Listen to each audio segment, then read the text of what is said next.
Several inches of snow, a severe weather threat, including the possibility of a few tornadoes, heavy rain with the possibility of some flooding, and just strong winds overall.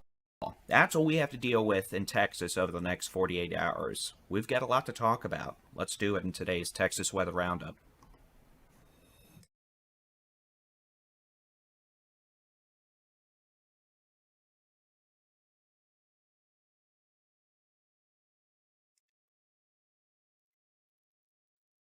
Yeah, it is Monday. It is most definitely a Monday, the 23rd of January, 2023. I'm Texas Storm Chasers Buddy in Chief David Reimer. We are going to be dealing with a multifaceted weather event over the next 48 hours across the state of Texas. And as the intro did declare, we've got a lot of weather to talk about. Let's just go ahead and get into it. I'm going to endeavor to make this a quick, relatively short briefing so y'all can actually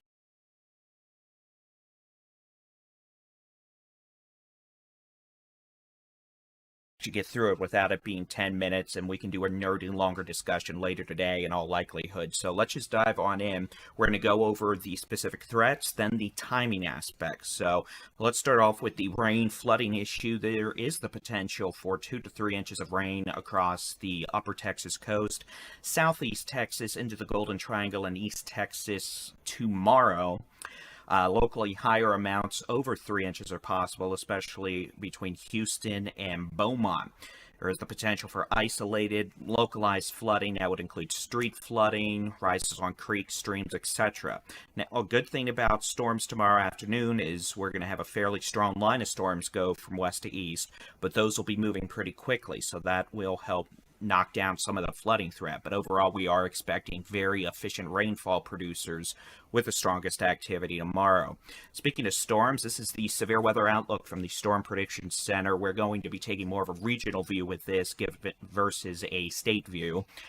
We do have an enhancement to the severe weather probabilities across southern Louisiana into southern Mississippi and southwest Alabama, the western Florida panhandle.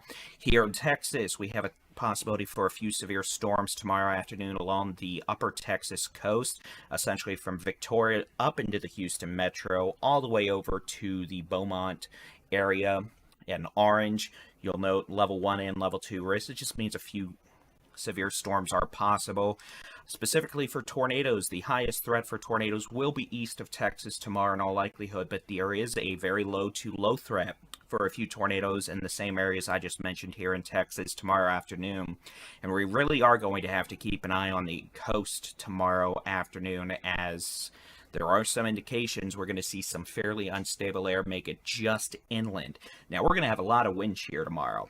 If we had full-blown instability, all that nonsense in place tomorrow, it'd be a full-fledged tornado outbreak in southeast Texas. But the storm track of our mischievous weather tomorrow tends to keep most of the unstable air just offshore, minus the coastline. So how far that can make it inland is going to dictate just how busy we are in the severe weather and possibly tornado department tomorrow afternoon. Hopefully we're not that busy, but we're going to be watching it carefully just in case. Now let's switch aspects. This is the winter side of the system. The potential for 3 to 6 inches of snow beginning late this evening and continuing through Tuesday evening across West Texas, the southern Texas panhandle, lesser so into northwest Texas, and then into much of Oklahoma. Bullseye tends to be from Lubbock up to Plainview, east through Turkey over towards Childress and Shamrock. Again, the potential for 2, 3, 4, 5, 6 inches of heavy, wet snow. We're going to be seeing lower snow amounts across northwest Texas. Wichita Falls looks like we may see 1 to 3 inches of snow. We might see a band of heavier snow set up. In that case, those totals would go way up over a small area. Those of you in the Metroplex, we are likely going to see a changeover to a wet snow by tomorrow evening, but surface temperatures should remain too warm for any sort of travel impacts. Might see some accumulation on the grass. All right, let's jump over to the timing aspect. This is the latest high-resolution rapid refresh model for tonight and to tomorrow just for timing. And you can see by 3 a.m. snow, Panhandle, West Texas, 6 a.m. moving into Northwest Texas. A lot of rain for the morning commute across most of the major cities in Texas, except El Paso to the west, Corpus Christi and Brownsville in the south. And this will replay over and over so I can keep talking. But you'll see by tomorrow night, we're going to see a change over to snow in Texoma, North Texas. We'll go back to the beginning, go through it again. Showers, even some snow possible in El Paso by late tonight, early tomorrow morning. Switch over to a rain-snow mix along I-20 from Midland, maybe to Abilene tomorrow morning. And then heavy rain mixing with some snow in North Texas, and then tomorrow afternoon, snow begins to end west to east from Amarillo, Lubbock, east into the big country, northwest Texas, switching over to wet snow across portions of Texoma, North Texas, generally along the north of Interstate 20 tomorrow evening. Now, for the most part, we're going to see surface temperatures remain above freezing during the day tomorrow, which means most impacts travel-wise will be limited to bridges, overpasses, and some slushy roads. Most surface roads are going to stay wet, except in parts of West Texas, the Panhandle of Northwest Texas, where we see wet snow falling heavy enough to overcome the melting rate, in which case some surface roads may become problematic for a bit. Now, that all could change tomorrow night after the snow stops, but temperatures plummet into the 20s. Any slush, water left on roads could flash freeze, and that would just make for a whole lot of nonsense in the slick department. Now, switching sides to the severe weather aspect, you can see a line of strong to severe storms moving across southeast Texas, the Golden Triangle, tomorrow afternoon and tomorrow night, and that's going to be in association with a band of instability trying to wedge its way into southeast Texas from the Gulf of Mexico. If that surface-based instability can stay on the coast and offshore, we could be dealing with some heavy rain, some hail, maybe some gusty winds with a threat for a couple tornadoes right along the coast. If that instability is able to come in a row of counties or two inland, then the threat for a few tornadoes would increase up towards the Houston metro, into Beaumont, Orange, etc. In all likelihood, I probably am going to suspect I'm going to be doing severe weather coverage late tomorrow afternoon, tomorrow evening, for the upper Texas coast, southeast Texas, and the Golden Triangle, while simultaneously we have snow ongoing across areas farther northwest in Texas. So, again, that is the general idea. You'll note tomorrow it's not going to be a particularly pleasant day.